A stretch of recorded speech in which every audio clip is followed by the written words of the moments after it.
Fala pessoal da Unadesp, tudo bem? Eu sou o Glycon e estou aqui para gravar essa lição com. Prazer, meu nome é Patrick, gostei muito do convite do Glycon e é um prazer estar aqui para poder dar uma aula para vocês. Que é isso, hein? Então, pessoal, nós estamos aí para gravar mais uma lição. A lição de hoje tem o título A Imagem do Deus Invisível. Meio complicado esse negócio, né? Esse negócio aí de imagem de invisível, né? Como ser um homem invisível. Que doideira, gente. Vamos lá, então, tentar compreender um pouquinho sobre isso aí, certo? Então, vamos lá. O título da lição é a Imagem do Deus Invisível. Nós temos aí o textuário lá em Colossenses. Mas se você tem a Bíblia aí, pode abrir. Se não tiver, não, acompanhe com a gente aí na tela aí, ó. Vamos lá. O qual é imagem do Deus invisível, o primogênito de toda a criação. Porque nele foram criadas todas as coisas que há nos céus e na terra, visíveis e invisíveis, sejam tronos, sejam dominações, sejam principados, sejam potestades, tudo foi criado por ele e para ele. Saca só, pessoal? Então, olha o que está falando aí, Paulo está falando, que todas as coisas, tanto visíveis como invisíveis, foram criadas por ele e para ele. Então, a situação é bastante importante aí.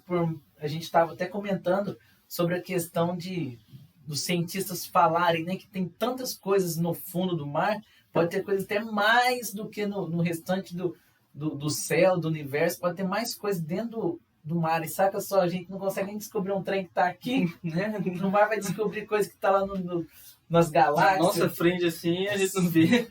É impressionante, né? Então, quando a gente vê esse versículo aí, a gente compreende que todas essas coisas foram feitas por ele, por intermédio dele, né? A gente estava comentando sobre a crença de muitas pessoas na existência do planeta Terra, na criação do planeta Terra através do Big Bang, né? Eu estava comentando com os meninos aqui que eu ouvi uma pregação que falava da seguinte forma: se funcionou dessa forma, através de uma explosão, então imagina só uma gráfica cheia de quebra-cabeça de letrinha lá, e de repente a gráfica explode, pega fogo e explode tudo lá, e quando pensa que não, essa explosão vai lá e gera um dicionário Aurélio, imagina. É a mesma coisa. Não faz sentido você acreditar que o planeta Terra foi criado, veio de uma explosão e tudo simplesmente funcionou da forma correta que tinha que funcionar. Então, não tem lógica. Não tem lógica. Porque tudo foi criado por ele, por intermédio dele, para a glória dele. Sabe que a sua vida foi criada por ele, para a glória dele. Então, você é um instrumento nas mãos de Deus. Vamos lá, o tópico 1. Quem está aí acompanhando a gente aí com a lição? O Filho de Deus se fez carne. Isso aí já é bastante conhecido, a gente vê lá em João, né, no livro de João, fala que o Verbo se fez carne e habitou entre nós, né? Então a gente vai ler, ó, e o Verbo se fez carne e habitou entre nós, e vimos a sua glória como a glória do unigênito do Pai, cheio de graça e de verdade. Caraca. E a gente parar para pensar é que João apresenta Jesus como o Verbo, ou seja, carne, a personificação da glória de Deus em matéria física ali. Justamente, quando a gente vê lá no Antigo Testamento, quando Moisés narra, né, no início da criação lá do Gênesis, a gente vê Moisés citando que façamos nós o homem, a nossa imagem e semelhança. Então você vê lá Moisés citando isso, porque na verdade eram os três. E Jesus já existia bem antes de tudo ser criado, Jesus já existia. Então Jesus não foi um plano B, Jesus não foi simplesmente um plano de socorro só porque não funcionou bem o plano A, jogou o plano B. O plano A, que era Adão, não deu certo, vamos jogar um plano B aqui para poder resolver. Mas não é verdade. Que a Bíblia fala assim que Jesus, antes de Deus, na verdade, antes mesmo de falar haja luz, ele disse haja cruz. Então o sacrifício na cruz do Calvário já existiu bem antes mesmo do Adão ser criado, certo? Então a gente tem que entender isso aí, que todas as coisas foram feitas por ele e nada se fez sem ele, tudo foi feito por Deus mesmo, ok? Então muita gente ouviu uma pregação uma vez que estava citando que Deus estava lá no céu e estava começando a criar a cruz e fazendo a cruz de um jeito, fazendo de outro, começando a fazer o plano da salvação, e os anjos lá ao redor ficaram curiosos, o que está acontecendo? O que o Senhor está fazendo, Deus? O que é a necessidade disso? Deus falou assim, não, calma aí, vocês não sabem nada, isso aqui eu estou fazendo uma solução para um problema que ainda vai existir. Então Jesus, o sacrifício na cruz do Calvário já existiu muito antes mesmo de Adão ser criado, certo? Então Jesus não foi um plano B, não foi a segunda opção, não. Ele foi criado para isso mesmo. Na verdade, ele foi criado em corpo homem, né? Mas Jesus sempre existiu e esse plano da salvação foi criado já com o intuito desde o princípio, já sabendo da queda do homem. Jesus não foi uma provisão após a queda do homem, ele foi uma previsão para a queda do homem. Justamente. Então, você vê que os planos de Deus não falham, certo? Então, vamos lá. O tópico 2. O tópico 2 fala o seguinte. Jesus, o homem-Deus. Aí que é complicado, né? Como diz a Débora, né? Contando a história lá do rapaz que foi lá na igreja e chega e fala assim, não, Deus era 100% homem e 100% mulher. Aí, não, peraí. Era 100% Deus.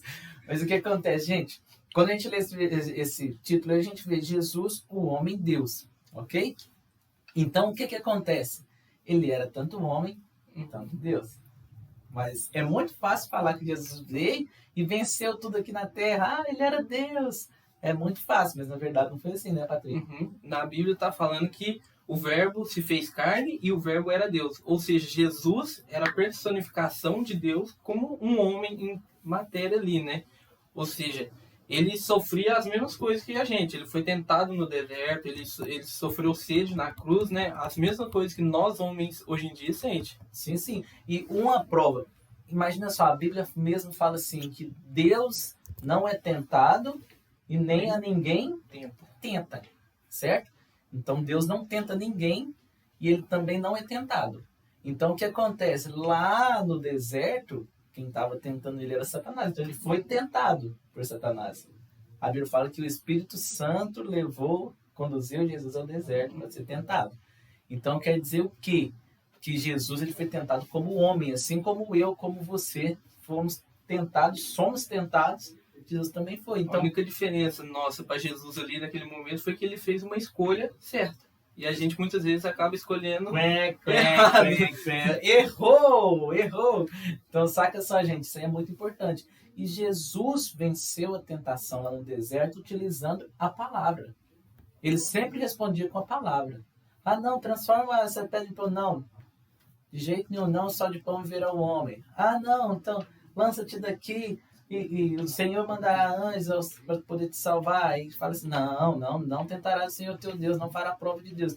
Então isso aí é tudo vencendo Satanás através da palavra. Então a gente tem que ficar atento e a gente tem que aprender a palavra do Senhor, a gente tem que estudar a palavra do Senhor, para quando vir uma situação assim, a gente está com a bala na agulha já para poder resolver o problema.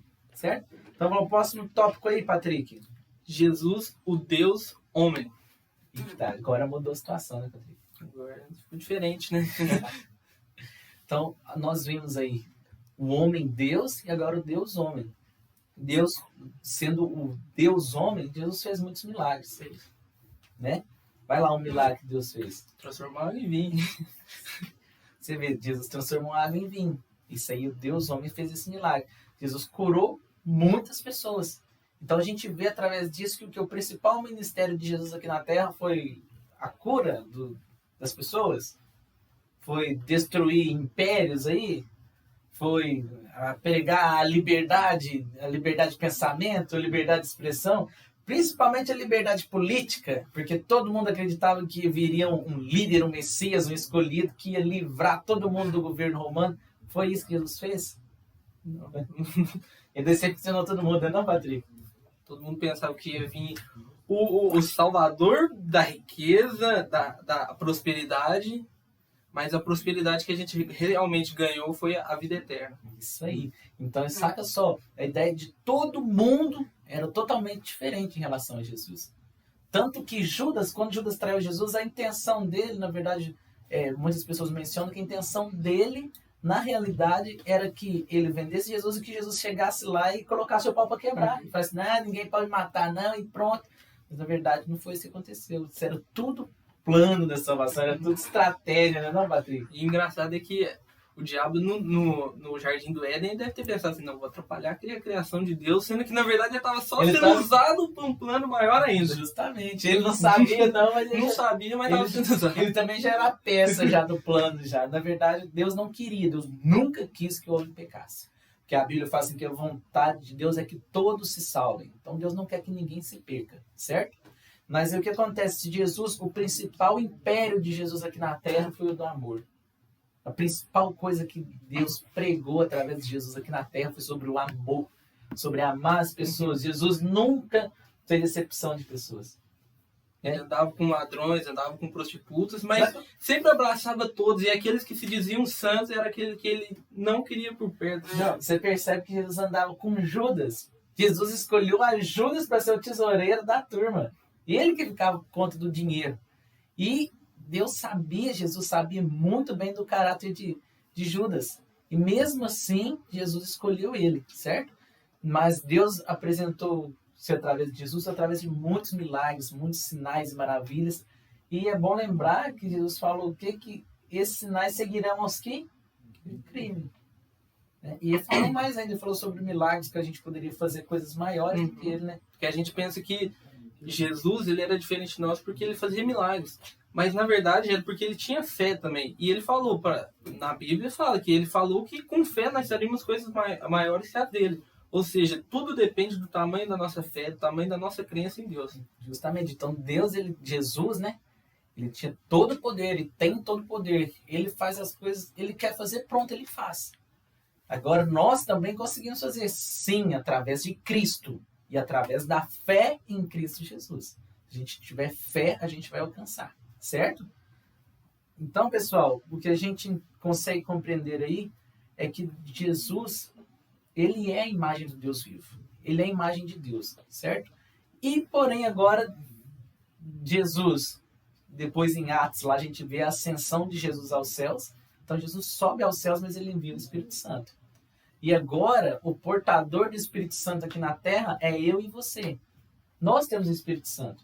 E nós também, como nós herdamos esse direito de ter o Espírito Santo dentro de nós, agora nós também temos a obrigação de ser exemplos, de ser realmente refletores da glória de Cristo. E a gente tem que pensar que Deus preferiu sentir a dor de perder um filho do que a gente sentir a dor de não ter um pai. Palavras fortes, tá vendo? Então, gente, Deus, ele mesmo se entregou por amor de nós. Não tem ato de amor maior do que esse, certo? E com o precioso sangue de Cristo, né, como um cordeiro imaculado e incontaminado, o qual, na verdade, em outro tempo foi conhecido ainda antes da fundação do mundo, mas manifestado nesses últimos tempos por amor de vós. Então, no caso aí, a gente vê nessa epístola de Pedro, né? Falando aí que o amor, né? Que Deus se manifestou através de Jesus, só por amor a nós. E não era um sacrifício muito legal de se fazer, não. Não era terrível. Mas ele fez isso por amor mesmo. O amor nos amou. E é verdade. Então, o que acontece, gente? Fica aí essa dica para vocês aí. Sejam refletores da glória de Cristo. Sejam exemplos da glória de Cristo. Orem, busquem a presença de Deus. Se movimente para debaixo da mão de Deus. Viu? Então, fiquem atentos aí. Eu quero orar com vocês para a gente poder estar encerrando essa aula. Amém? Senhor, nós te agradecemos por tudo, ó Pai, que o Senhor tem feito em nossas vidas, ó Pai. Senhor, pelo teu sacrifício lá na cruz do Calvário, Senhor, eu te louvo, eu te bendigo, ó Pai, pois eu sei que o Senhor é bom, ó Pai, e que o Senhor nos ama, Senhor. Senhor, e neste momento, ó Pai, nós te pedimos que o Senhor possa nos ajudar, ó Pai, a ser refletores da glória de Cristo, Senhor. Senhor, que nós possamos, ó Pai, ser exemplo onde quer que nós formos, ó Pai. Senhor, que nós possamos contemplar a beleza da Tua santidade, Senhor. Que haja fé, Senhor, em nosso coração, ó Pai, para que nós possamos, Senhor, cumprir, ó Pai, a Tua obra aqui na terra, Senhor. Senhor, que nós possamos, ó Pai, contemplar a Tua beleza, ó Pai, que nós possamos, Espírito Santo, encontrar contigo, ó Pai, Senhor, que nós possamos estar nas bodas do Cordeiro, ó Pai, no dia que o Senhor chamar a Tua noiva, Senhor. Em nome de Jesus, ó Pai, eu te peço, ser conosco, ó Pai, onde quer que nós estivermos, Senhor. Em nome de Jesus é o que nós te pedimos e te agradecemos. Fica aí o convite para vocês para entrar lá no Facebook e dar uma curtida lá na nossa página, mandar um convite lá para a Unadesp, curtir as nossas postagens, ok? Nós contamos com vocês. Até mais!